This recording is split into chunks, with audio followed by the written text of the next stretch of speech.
Welcome to Bridging the Business Gap, helping connect people, business, and technology. Hosted by Jan-Hendrik Stricker and Phil Burgess. Welcome everybody to another episode of Bridging the Business Gap with Jan and Phil. I'm Phil Burgess, and on the other side of the table, figuratively at least, is Jan-Hendrik. How are you this week, Jan-Hendrik? I'm doing fine, thank you. Summertime here in Paris, but today we get a little bit of a refreshment because we have a special guest with us today. Excellent. We've got Martin Kuchela with us, and we're going to be talking about avoiding the value trap in enterprise transformations. I think we've all fallen into that trap or are aware of it at some point in the past. So, hello, Martin. You want to just do a quick introduction for the listeners and for the rest of us? Yes, of course. Hello, everyone, and thank you very much for having me. I'm Martin, 47 years old, right now interim manager and consultant for technology and also for the whole source-to-pay and operations management side.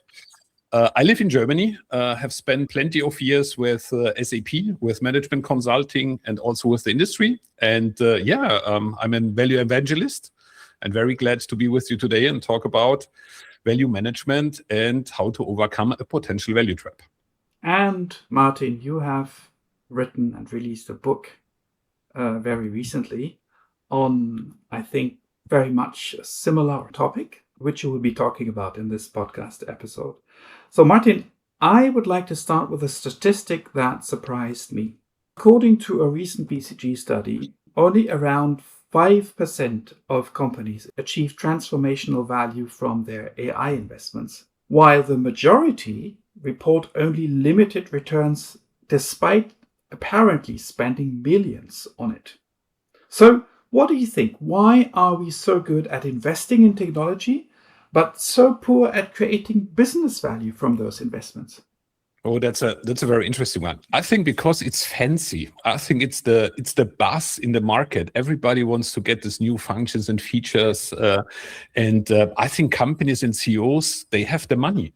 And surprisingly, in the same study, I think 94% of CEOs say even they still invest in AI, even if it does not materialize in any value.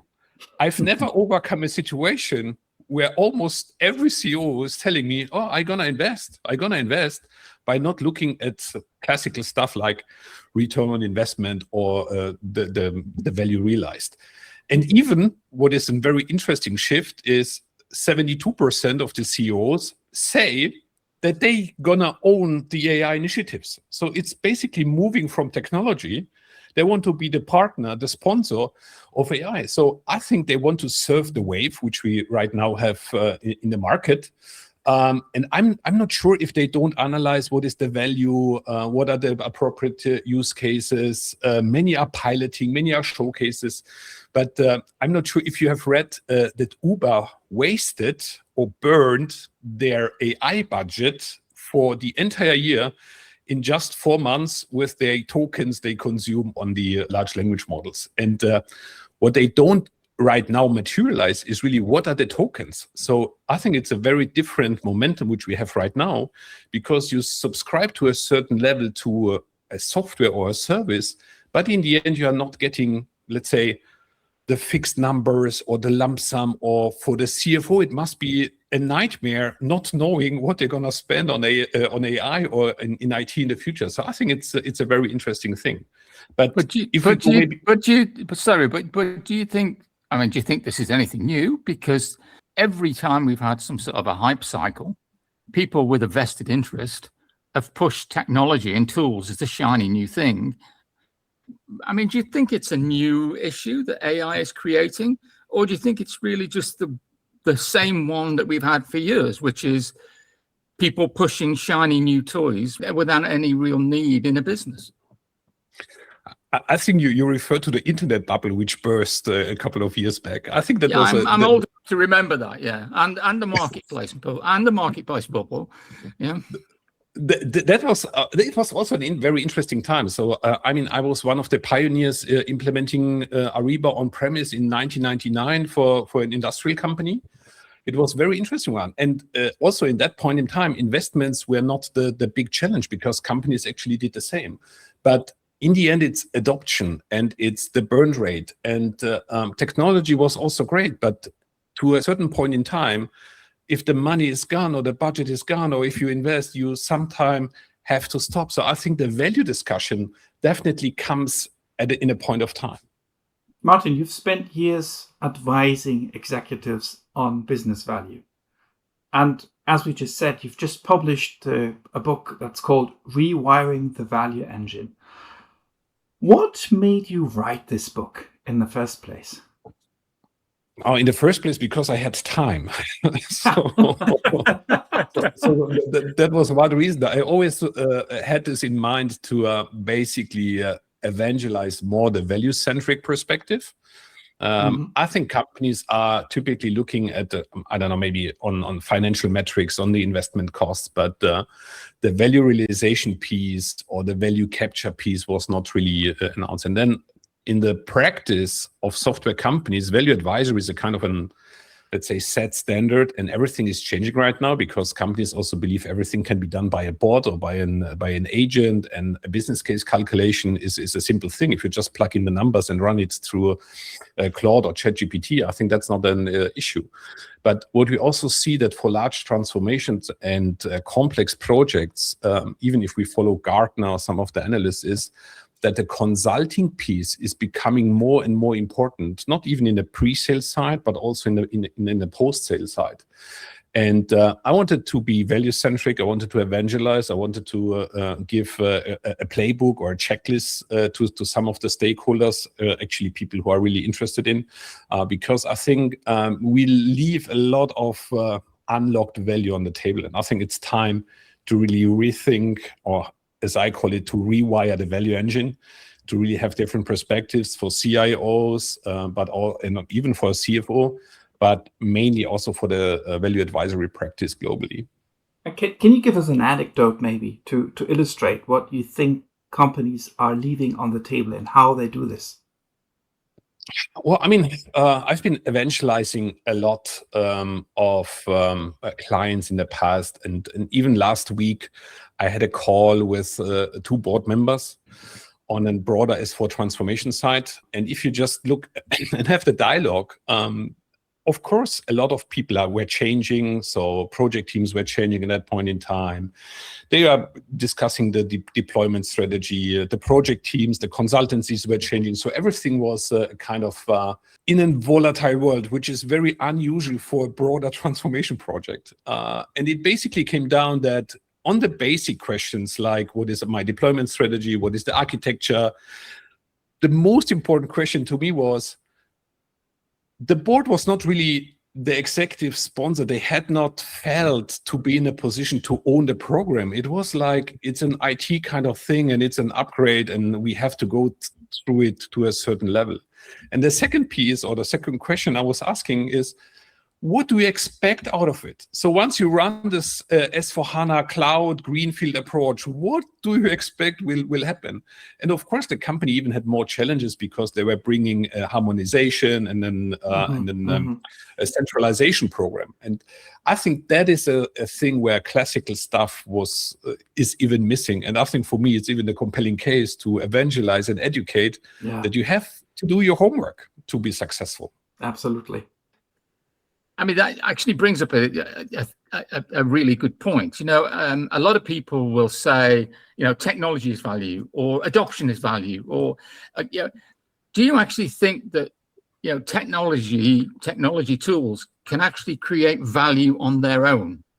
So do you believe that, you can get business value through, say, an IT doing a project on its own?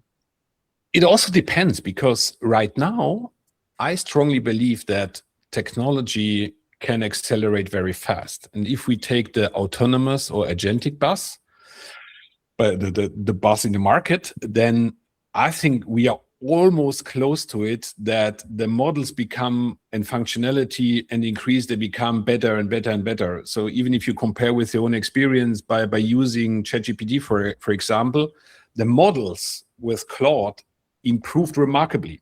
that has nothing to do with humans. It's just the technology play. But now if we go back to reality, where are we today? And if you look at businesses and enterprises who are running a transformation, then I'm strongly evangelizing for it's a human-centric step. Absolutely, because it's, of course, adoption, but it's also the acceleration. There is a study that 67% of features in a software is not used. To make an example, even in a tool which we all know is, how capable are you with Excel? There is plenty of functionality in the tool which can unlock value, but the humans are either not trained, they are not interested, or simply maybe they are not using it. Yeah. And that's, I think, one of the biggest questions which we have to ask. It's features, it's adoption, it's scalability. But if we now look into the future, and if you have organizations where they roll out on a quarterly base or even monthly base new functions and features, you somehow get lost. To make it also specific is, do you know what all the new incremental features are being rolled out with Apple's iOS on your iPhone? I'm not. I would need a value advisor telling me, oh, look, these are all your apps. This is the functionality which you can consume in the future. And to measure it and to also proactively announce it. And I think that's one of the key challenges. It's technology combined with humans. Are you saying that there is still a line where you do a push transformation based on functionality that new technology or capability that new technology brings, rather than doing a pull one, featuring in or taking it from a business-centric point of view? I mean, there's a lot of discussion, particularly in HBR recently, about the fact that, you know, the people who are pushing technology are the people have got no idea how it could actually really make a difference for a business. And the business are the people who know. And therefore, there is this gap between people who have a vested interest in selling stuff and pushing stuff. And that's where your fear in the market comes, you know, fear of missing out. And the people who actually need help to differentiate in an increasingly homogenized world. So, I mean, where would you stand on a transformation? Where should it be driven from? Should it come from a business, or should it come from a technology stance, or something different? That's a very interesting one. And you are spot on it, because many of the large vendors, including SAP, Oracle, Microsoft, whoever is there, they are pushing out stuff. But in many cases, it's also standard stuff. And I would always go one step back and discuss with the client, if you, to your point, the business-centric perspective, what is core and what is non-core. Because you can't push everything into the cloud environment. And I have seen customers, they were telling me, Martin, it's all good. It's nice. It's a nice functionality. But this is my old engine, AS400. I'm not sure if some of the new listeners even know how it is.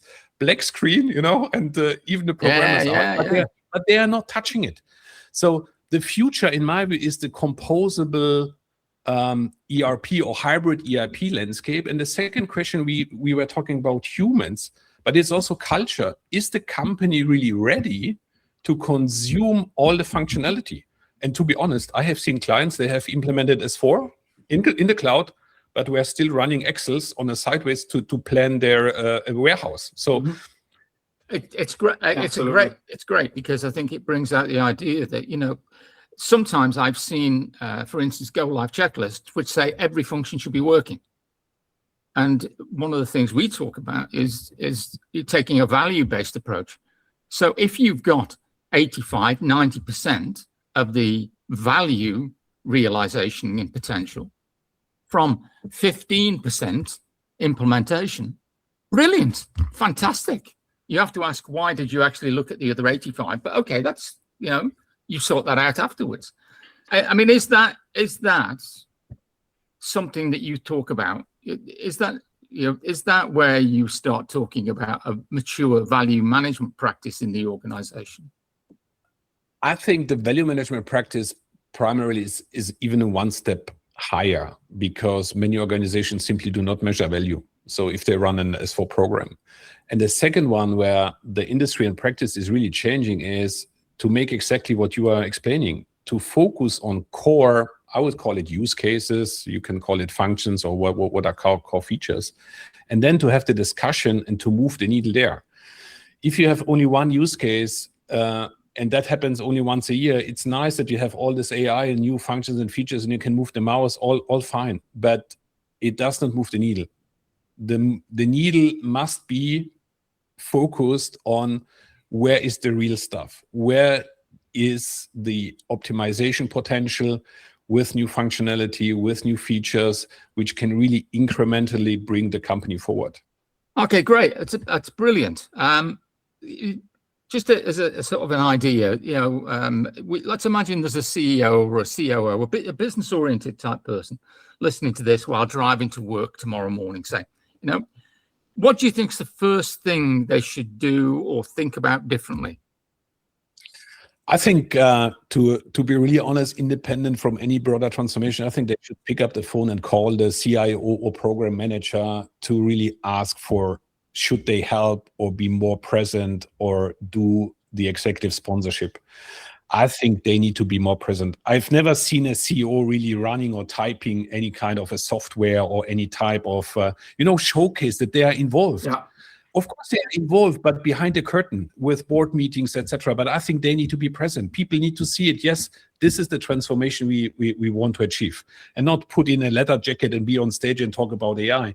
Showcase how they use it. I think you're absolutely, completely and utterly. I mean, I've been involved in a number of organizational transformations, and the one that I actually remember was in a company where the CEO drove the transformation and really lived it and pushed it down and made sure it worked through. And they accomplished in that organization the kind of change that SAP, frankly, has been trying to do since about 2000 in 2 years. So I think that's absolutely key.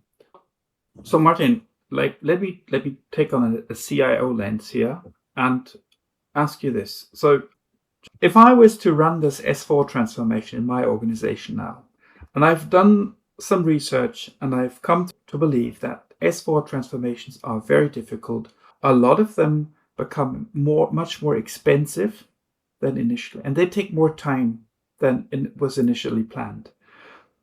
Would you say, are these actually technology failures, or does this come from failures in missing value management in the beginning? To not have the right discussions, to not conceive between IT and business. What is it? Is it more technology, or is it more failure of dialogue between IT and business?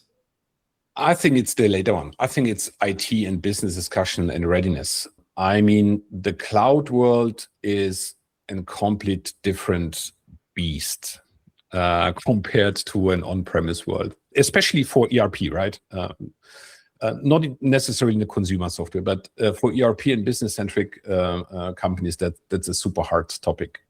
And the reason for it, it's maybe the change readiness, the top management, decision cycles. And what we are really missing out is what makes a company today unique and successful. And I have seen companies, they run their, let's say, magic ingredients for calculating a certain formula in the process industry. They are not running this in an ERP. They run it on a self-developed application sitting somewhere in a magic house. Yeah, I would also believe that Coca-Cola is not having the full receipt being managed in the MRP from Oracle or SAP or from any big vendor. So you definitely have this one, which is a separate thing. And we need to be open to it.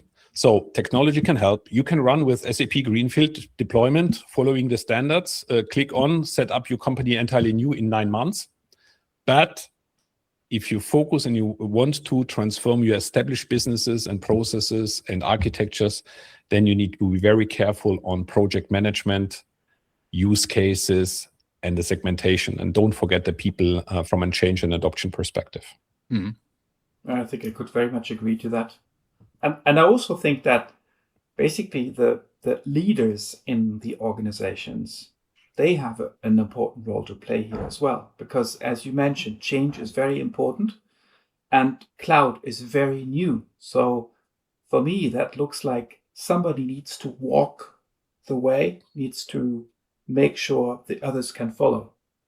right? And this alludes to leadership. So is this not actually one of the, if not the strongest part in the recipe of making these transformations successful? Absolutely. And that basic change management. I can make an example. When I started my traineeship, the world was transaction based. So we were typing codes, transaction codes in the system. We moved the Excellent. cursor. Fantastic. Those are the days. That was great. You were fast. You were moving. Do you remember that there was no mouse, that we moved with the cursor? MMO2 green screen. Yeah. 5250. Fantastic. Yeah. Then we changed to the mouse world. So a new UI, new screen, the mouse and people. So hardcore operators, key users, we would say, they were super fast on the transaction side, and then they had to move the mouse. Right now, we are at the tipping point. I'm not sure if someone recognizes it, but we are moving to the voice environment. So we are leaving the mouse. I love my mouse, but we are living in the voice world, and we will prompt, we will command, etc. And the agentic world is very close. So it will the startup of agentic and autonomous will also be very close. And we need to involve the team. We need to be communicating. We need to have the top executive support. Why are we changing? Why is this essential? Why do we need a clean core, for example? Maybe last one from my side.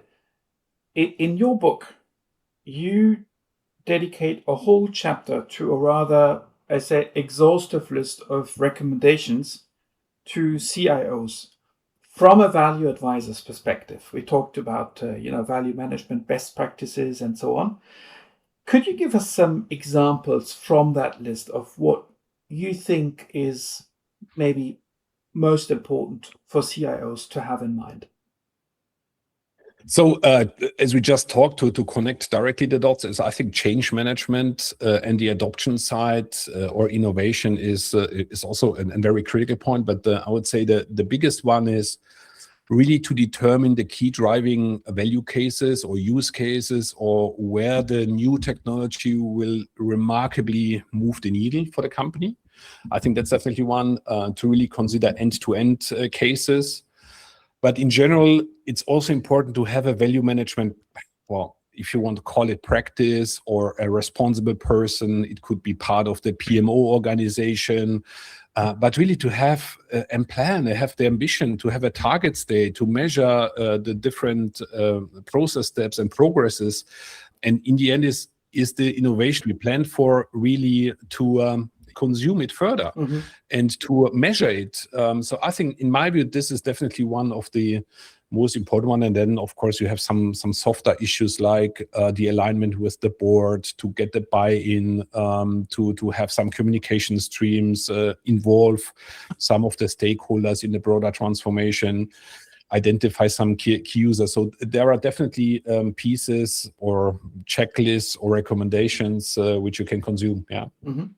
So great. Martin, thanks for that. Brilliant, interesting, really fascinating discussion. Now, look, I usually say here, so if people only got to remember 3 small things from today's discussion, what do you think those 3 things should be?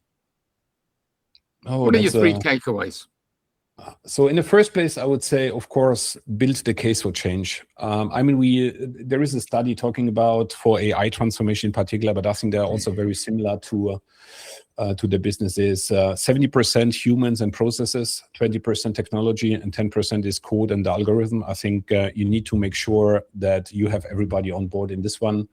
Establish a value management as the second point, maybe. Can also be slim. It must be not 100 people organization, but really to have someone looking at the process, talking about the value stream, really report it. And the best in class would be to have a value management for all the key strategic programs. I mean, a CFO could push a button and say, okay, where do we stand with all the initiatives we have? Bold ambition, I would say. Yeah, and lastly, don't forget adoption. I think this is 80% of companies really struggle with adoption. It slows down everything, value, but also satisfaction and happiness of employees. And don't forget the features unused. But as we discussed, unused also means is, do I really need it? I'm not sure how many features I have in my car which I don't use, but actually I go from A to B. Absolutely. And I think, Martin, you've just used a perfect way to describe what could be the scope of an executive sponsorship. Building the case for change, where are we in terms of value realization, and how does our adoption go? I think that's a good example even for CEOs. And keeping everybody focused on value. Adoption is a tool to actually deliver the value, but it's the business value and making a difference for the business that's absolutely key. Okay. Look, and I would say if you struggle, read my book or hire me. So I think that's also a possible one. Okay, but you would say that, Martin. Thank you very much, Martin. And thank you to everybody for listening. It's been really valuable. And thank you for spending the time, and thank you to Martin. Jan, any last words? So I'd say, if today's discussion resonated with you, you'll probably enjoy Martin's new book, Rewiring the Value Engine. And of course, we'll include the link in the show notes. You should also subscribe to Bridging the Business Gap on YouTube or Spotify if you've liked this episode, because there's other episodes to find there and more to come. Thank you very much, everyone, and we are looking forward to seeing you for our next episode. Bye-bye. Take care. Thanks, everybody. Thank you, Martin. Thank you for having me.